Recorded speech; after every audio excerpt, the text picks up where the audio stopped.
Welcome back are के Maurya commerce classes. आज की इस क्लास के माध्यम से हम स्टार्ट करने जा रहे हैं ब्रांच अकाउंट।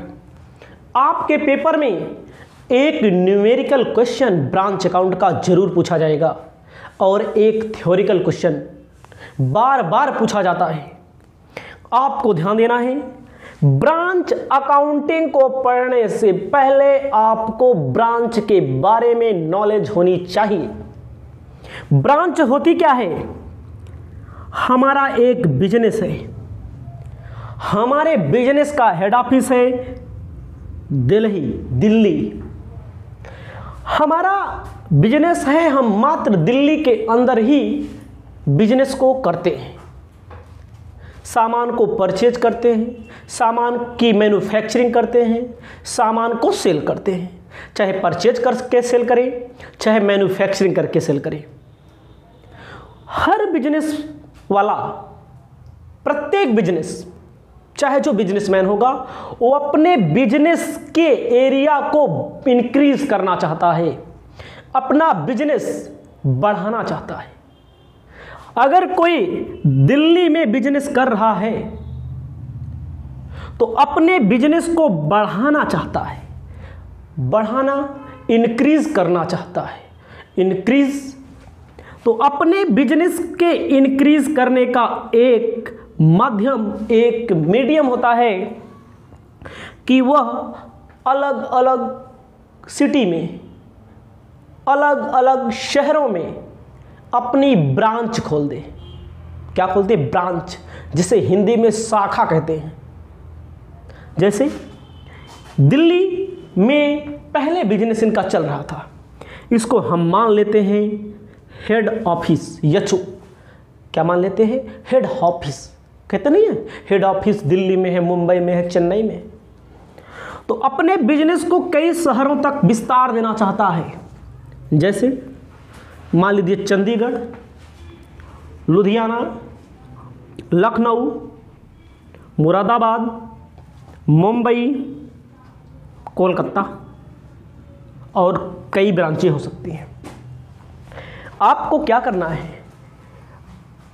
कोई भी बिजनेसमैन अपने बिजनेस को क्या करना चाहता है? इंक्रीज करना चाहता है, लार्जेस्ट बनाना चाहता है, बड़ा बनाना चाहता है। तो दिल्ली में अकेले बैठ करके बड़ा तो बनेगा नहीं। उसके लिए क्या करेगा वो बिजनेसमैन? अपनी ब्रांच को बढ़ाएगा। जैसे SBI, state bank of India, भारतीय स्टेट बैंक। ये क्या है? इसका हेड ऑफिस दिल्ली में, चेन्नई में, मुंबई में, कोलकाता में। 4 मेन होता है, एक मेन मुंबई में मेन होता है एक। तो इसकी ब्रांचें हर डिस्ट्रिक्ट में है, पूरे इंडिया में, इंडिया के बाहर भी है ना। तो ये अपने बिजनेस को बढ़ाने के लिए क्या किया है? इंडिया के पर सिटी में, प्रत्येक शहरों में अपनी ब्रांच को स्थापित कर दिया है, अपनी ब्रांच को खोल दिया है। खोला है ना? हमारे यहाँ भी ब्रांच है, आपके यहाँ भी ब्रांच है, कुल ब्रांच है। तो एक होता है हेड ऑफिस, एक होता है इसका क्या? ब्रांच। हेड ऑफिस और ब्रांच के बीच में कुछ ट्रांजैक्शन होते हैं, लेन देन होते हैं ना। हेड ऑफिस और ब्रांच के बीच में कुछ लेन देन होते हैं।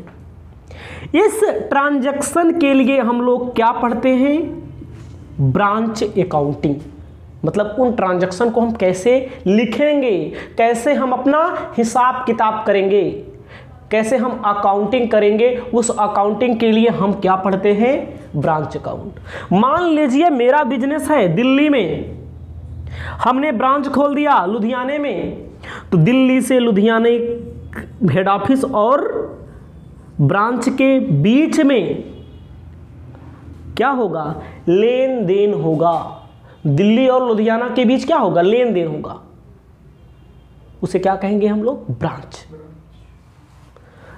इस लेन देन के लिए, इस ट्रांजैक्शन के लिए जो अकाउंट बनाएंगे उसे क्या बोलेंगे? Branch account. हमारा बिजनेस है, आपका बिजनेस है, आपका बिजनेस आपके एक शहर में होगा, आपकी दुकान होगी एक शहर में, उसको आप बढ़ाना चाहेंगे ना।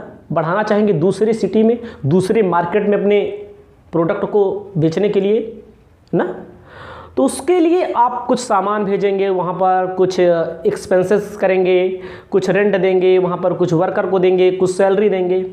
मेन ब्रांच और ब्रांच के बीच में जो ट्रांजैक्शन होता है उसे क्या बोलते हैं? ब्रांच अकाउंट का लेन देन। उसके लिए हम लोग क्या पढ़ेंगे? Branch account.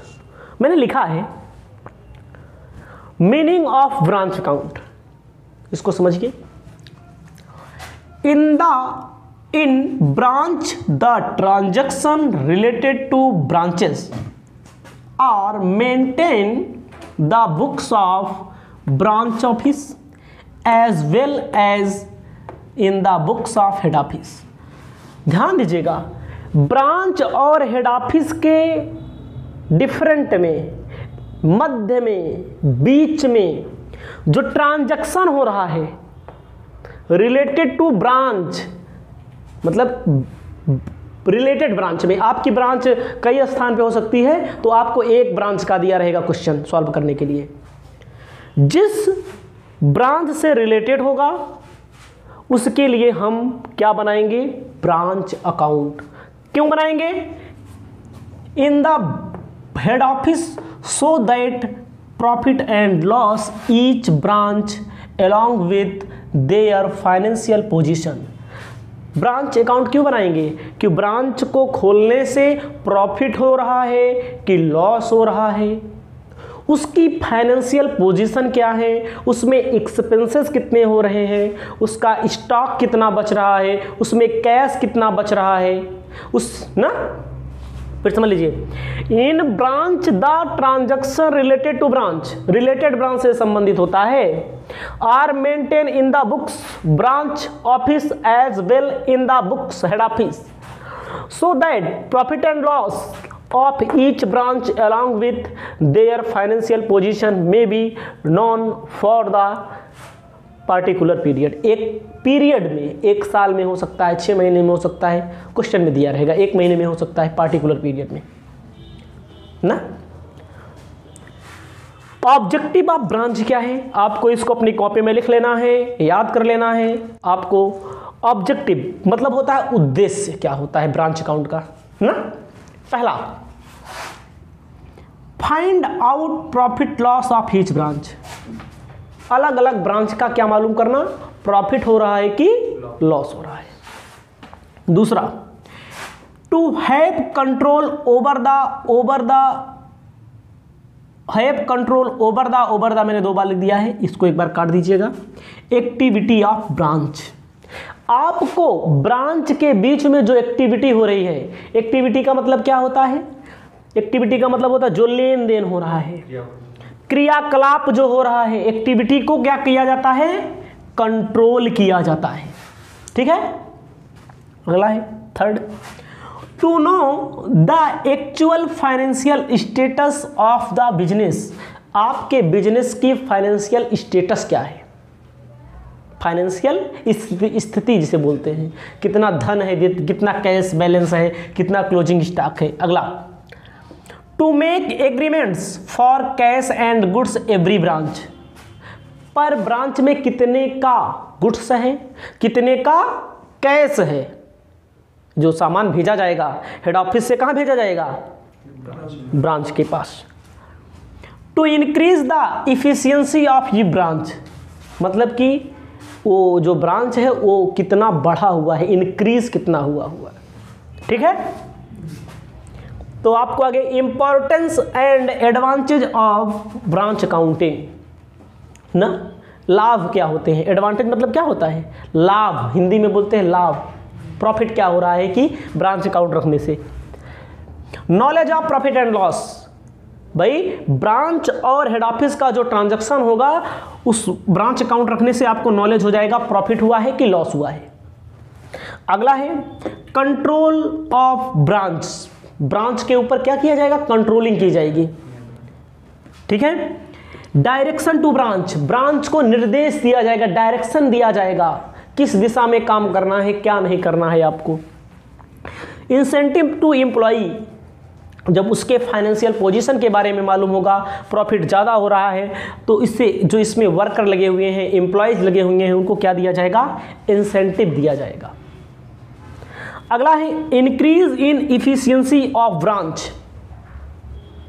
आपको पता लग जाएगा हमारी ब्रांच कितनी इंक्रीज हुई है, कितनी बढ़ी हुई है। Knowledge of actual position of trade, जो बिजनेस का पोजीशन है एक्चुअल में, उसका नॉलेज हो जाएगा। अगला arrangement of cash of stock, जो कैश हमारा है, जो स्टॉक हमारा है, उसको एडजस्टमेंट कर लेंगे, अरेंजमेंट कर लेंगे। अगला फुलफिल ऑफ लीगल फॉर्मेलिटीज, अगर कानूनी काम कहीं पर हो गया, कानूनी दांव पेच कहीं पर आ गया, कहीं पर मुकदमा आ गया आपके ऊपर, तो लीगल के लिए आपके लिए प्रॉफिट का काम करता है, एडवांटेज का काम करता है। क्लासिफिकेशन ऑफ ब्रांच, इसे बोलते हैं टाइप्स ऑफ ब्रांच। ब्रांच कितने टाइप्स की होती है?